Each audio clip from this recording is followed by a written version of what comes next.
WB dimanapun berada. Hari ini saya mau menyaksikan kebaikan Tuhan atas hidup saya di masa-masa pandemi COVID-19.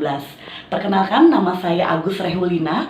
Pekerjaan saya seorang perawat, bekerja di salah satu rumah sakit. Dan anak saya 2. Dan status saya single parent, seorang janda ditinggal meninggal. Saya mau menyaksikan kebaikan Tuhan di masa pandemi COVID-19, yaitu ketika saya harus bekerja di rumah sakit dan meninggalkan 2 orang anak di rumah tanpa pengasuh. Saya menyaksikan bahwa perlindungan Tuhan itu sempurna buat setiap hidup saya, khususnya janda. Seperti di firman Tuhan di Yeremia 68 ayat 5, pelindung bagi janda dan bapa bagi anak yatim. Itu selalu saya confess di dalam firman Tuhan.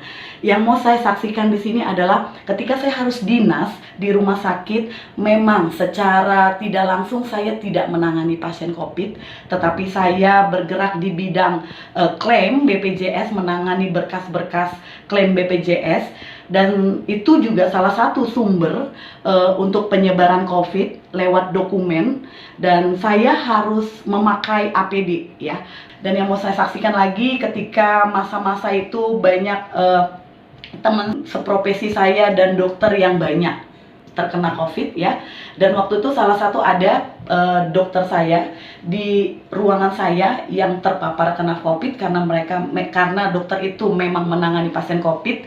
Dan waktu itu ceritanya dia kontrol ke rumah sakit. Waktu itu saya ke sana dan melihat bahwa dia sudah lemas sekali, dan waktu itu Tuhan bilang di hati saya kuat, kamu datang dan doain. Dan saya mau taat. Waktu itu saya doain, saya tumpang tangan, saya doain.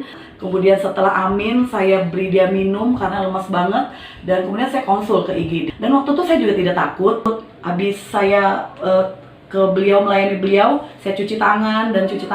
Dan kemudian singkat cerita, dokter itu ke IGD, dibawa ke ruang disaster, dan sorenya saya WA-WAan, terus dia bilang dia positif. Waktu itu saya berdoa banget, dan waktu itu saya sempat takut ya. Tetapi waktu itu Tuhan ingetin untuk selalu cuci tangan, pulang dari rumah sakit saya mandi dan segala macam saya lakukan gitu ya.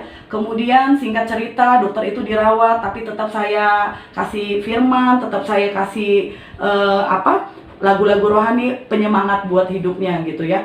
Setelah sudah selesai masa dia diisolasi setelah perawatan, kemudian dia datang kepada saya dan berkata, "Bu, terima kasih buat doa-doanya, buat penyemangatnya, sehingga saya sampai saat ini bisa kuat karena Tuhan." Waktu itu saya bersyukur sekali bahwa saya sudah berfungsi, artinya sudah menjadi teladan buat dokter itu untuk melakukan firman Tuhan lewat apa yang saya sudah sampaikan ya. Dan satu hal, bahwa saya bersyukur saya ada di Wanita Bijak, artinya wanita yang melakukan firman Tuhan dalam kehidupannya sehari-hari, sehingga lewat keunikan saya bisa berfungsi dan menjadi teladan ya. Jadi saya sangat bersyukur, dan saya percaya penyertaan perlindungan Tuhan itu sebagai saya seorang janda itu sangat-sangat sempurna banget buat hidup saya.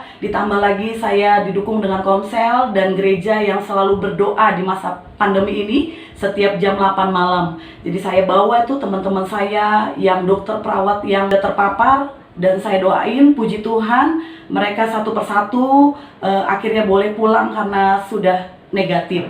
Nah, itu yang saya mau saksikan, bahwa kita sebagai wanita Allah ini dapat berfungsi dan menjadi teladan. Wanita bijak? Wow, Tuhan Yesus memberkati.